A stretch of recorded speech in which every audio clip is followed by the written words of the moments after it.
जय हिंद साथियों, स्वागत है आप सभी का एजुकेशन की 86 में। और रुख करते हैं एक बार फिर से बिहार की तरफ। दोस्तों, जैसा कि आप सभी छात्र जानते हैं कि बिहार में टीचर की रिक्रूटमेंट हुई बीपीएससी टीआरई 1, टीआरई 2 और बीएससीबी के माध्यम से जो शिक्षक जो हैं विशिष्ट शिक्षक बन गए हैं, उन सभी शिक्षकों का ट्रांसफर पोस्टिंग करना था। लेकिन सरकार ने एक लिस्ट जारी की हुई थी जिसमें कि बताया गया था कि कैसे शिक्षकों का पहले ट्रांसफर पोस्टिंग किया जाएगा और उसी के आधार पर यह शिक्षकों का ट्रांसफर पोस्टिंग किया गया है।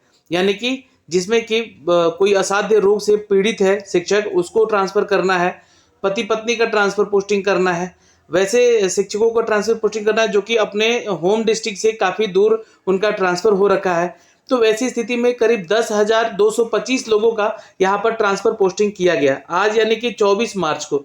और ये पहले से ही निर्धारित तिथि था यहाँ पर, जिसके माध्यम से सचिव शिक्षा विभाग की अध्यक्षता को शिक्षकों के अंतर जिला स्थानांतरण हेतु 24 मार्च 2025 को आयोजित विभागीय स्थापना समिति की बैठक की गई और उसकी कार्रवाई भी हुई है, जिसमें कि उपस्थित रहे ये जो शिक्षा विभाग के सचिव हैं, निदेशक हैं और माध्यमिक शिक्षा के निदेशक हैं, और यहाँ पर प्राथमिक शिक्षा के उप निदेशक है और माध्यमिक शिक्षा के उप निदेशक हैं। ये लोग सभी कोई शामिल थे यहाँ पर इस कार्रवाई में।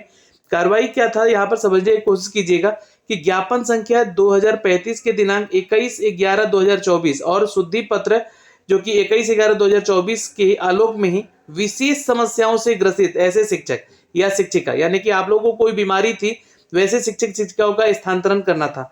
ई शिक्षा पोर्टल पर 1 दिसंबर से लेकर 15 दिसंबर तक ऑनलाइन आवेदन आपसे लिए गए थे। आपको बता दें कि टोटल आवेदन जो आए हुए हैं 1,90,000 आवेदन आए हुए हैं शिक्षकों का ट्रांसफर पोस्टिंग करने को लेकर। इससे संबंधित जो मार्गदर्शिका है, जो विभागीय प्रपत्र है, 21 नवंबर 2024 को निर्गत किया गया था। अब ये निर्गत प्रपत्र पे पाया गया कि 1,90,000 शिक्षकों का आवेदन हमें प्राप्त हुआ है। विशेष परिस्थिति स्थानांतरण हेतु यहाँ पर यह मांग किया गया, मतलब कि आपका जो है विशेष रूप से आप लोगों का ट्रांसफर पोस्टिंग का मांग किया गया। अभियोजन में 51,284 शिक्षकों ने अंतर जिला स्थानांतरण, यानी कि अंतर जिला स्थानांतरण अपने ही जिला के अंदर जो है स्थानांतरण की मांग की है, आवेदन किए हैं। और विभागीय आदेश के अनुसार 3 जनवरी 2025 में संसूचित निर्णय के अनुसार प्राप्त अभियोजन का चरणबद्ध ढंग से स्थानांतरण पदस्थापन किया जाना है। आवेदनों की स्क्रूटनी हेतु मुख्यालय स्तर के पदाधिकारियों को प्रतिनियुक्त किया गया और इसके लिए देखिए एक कमेटी भी बनाई गई है जो कि इसको ध्यान में रखते हुए सारे कार्य करेंगे। अब प्रथम चरण में विभिन्न कोटि के असाध्य रोग, ये ध्यान से समझिएगा, असाध्य रोग वही रोग है जैसे कि किडनी फेलुअर है, हार्ट का कोई प्रॉब्लम है या कैंसर जैसी कोई बीमारी है, तो ग्रसित शिक्षकों को स्थानांतरण आवेदन पर विचार किया गया है, जिसके तहत यहाँ पर 10 जनवरी 2025 को 47 नियमित शिक्षकों का आवेदन निस्तारण किया गया और इसके पश्चात 25 फरवरी 2025 को बीपीएससी के टीआरई 1 और टीआरई 2 से नियुक्त असाध्य रोग से ग्रसित 260 शिक्षकों के आवेदन का निस्तारण किया गया है, यानी कि इनका सिलेक्शन किया गया है 47 लोगों का। लेकिन अब यहाँ पे आज की जो बैठक हुई है, इस बैठक में 10,225 शिक्षकों का अंतर जिला स्थानांतरण होना है, जहां पर आप लोगों के लिए ये सारणी दी गई है कि पुरुषों की संख्या, महिलाओं की संख्या और कुल जो स्थानांतरण शिक्षकों की संख्या है उसका ब्यौरा दिया गया है। यहाँ पे असाध्य रोग से जो ग्रसित है, जैसे कि कैंसर है या पति पत्नी है या उनके बच्चे को संबंधित जो कोई बीमारी है, तो वैसे में पुरुषों की संख्या का अभियोजन जो आया है 113 और इनका 113 का ट्रांसफर भी किया गया। महिलाओं में भी 113 है, इनका भी ट्रांसफर किया गया, यानी टोटल 226 लोगों का ट्रांसफर किया गया।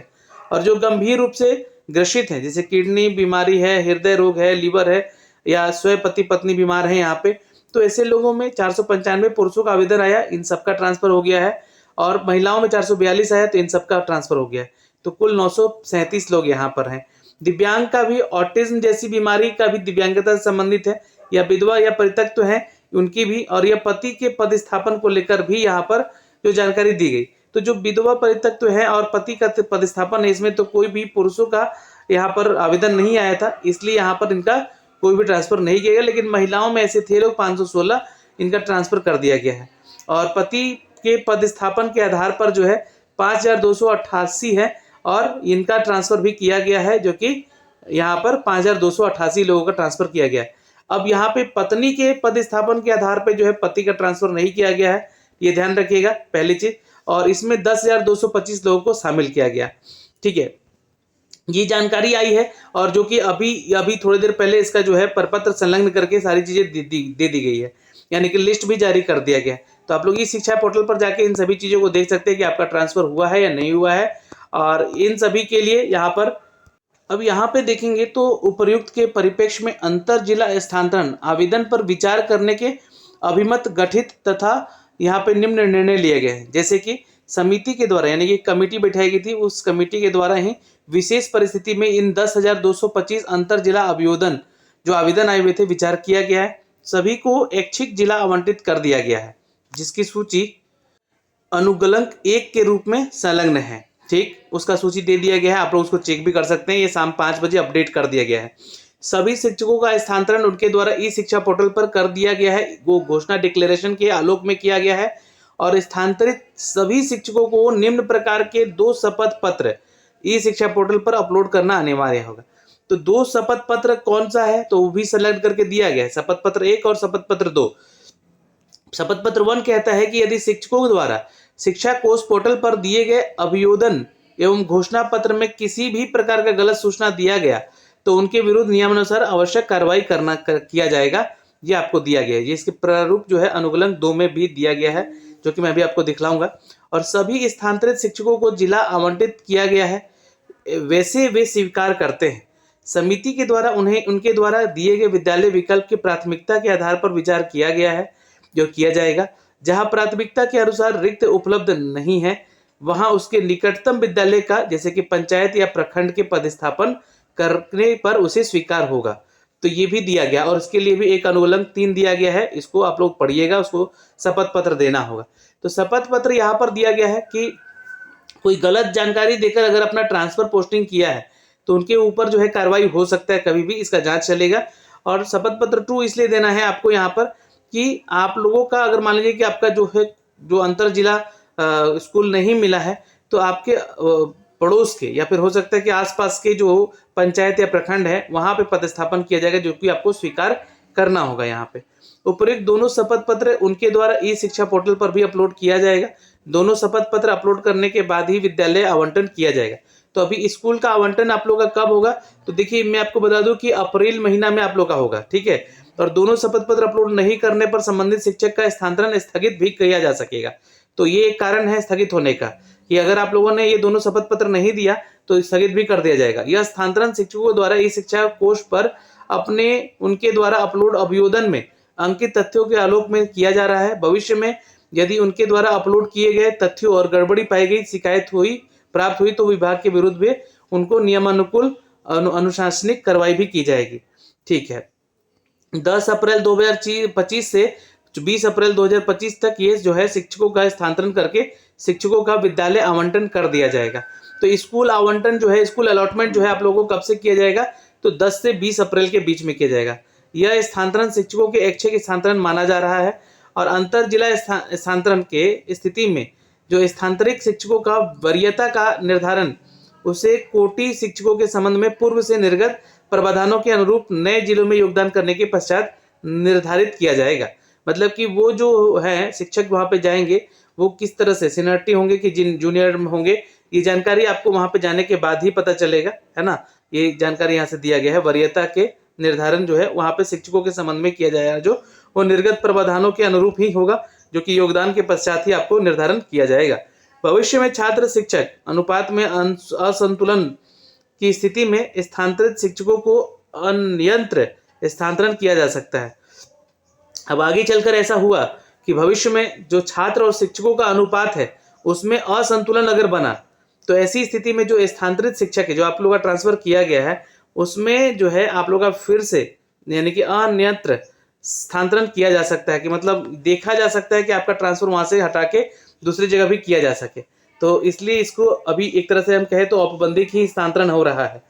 इस स्थानांतरण में स्थानीय निकाय शिक्षकों को छोड़कर सभी कोटि के शिक्षकों का स्थानांतरण किया गया है, यानी कि जो भी स्थानीय निकाय शिक्षक हैं, है ना, उनको छोड़कर बाकी सभी का यहाँ पर स्थानांतरण यानी ट्रांसफर किया गया है। यदि किसी स्थानीय निकाय शिक्षक का ट्रांसफर हो गया हो तो संबंधित जिला शिक्षा पदाधिकारी इस संबंध में ई शिक्षा कोष पर सूचना देंगे। यहाँ पे, है ना, आप लोग अपना पोर्टल पर सूचना दे सकते हैं।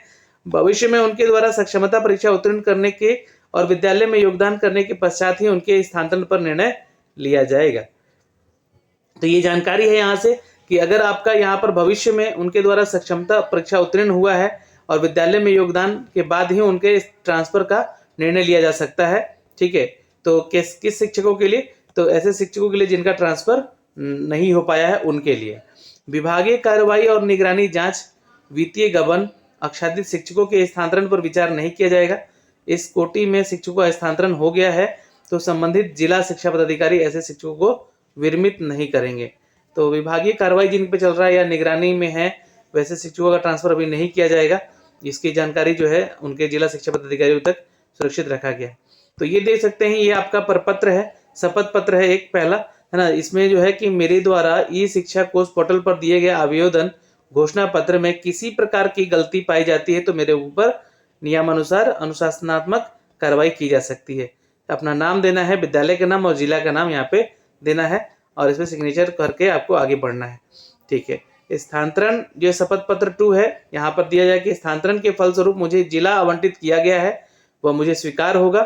मेरे द्वारा स्थानांतरण हेतु दिए गए विकल्पों द्वारा विभाग के द्वारा प्राथमिकता के आधार पर विचार किया जाएगा। जहां प्राथमिकता के अनुसार रिक्त उपलब्ध नहीं होगा वहां उसे निकटतम विद्यालय जो कि पंचायत या प्रखंड में उसको पदस्थापन किया जा सकता है। उसके लिए आयोग या विभाग जो है स्वतंत्र है, इसकी स्वीकृति दी जाती है। तो ये आप लोग को अपना नाम, विद्यालय का नाम और जिला का नाम देकर भी दोनों शपथ पत्र वहां पे जमा करना होगा इस ब्लैंक पेपर पे। तो ये जानकारी है दोस्तों यहाँ से इनके ट्रांसफर पोस्टिंग को लेकर जो कि हमने अब तक साझा किया है। स्कूल आवंटन अभी नहीं किया गया है, वो अप्रैल महीने में होगा, जो कि यहाँ पर अपडेट कर दिया गया है सारी जानकारी इस वीडियो के माध्यम से। कोई डाउट है तो कमेंट सेक्शन में कमेंट कीजिएगा। जय हिंद।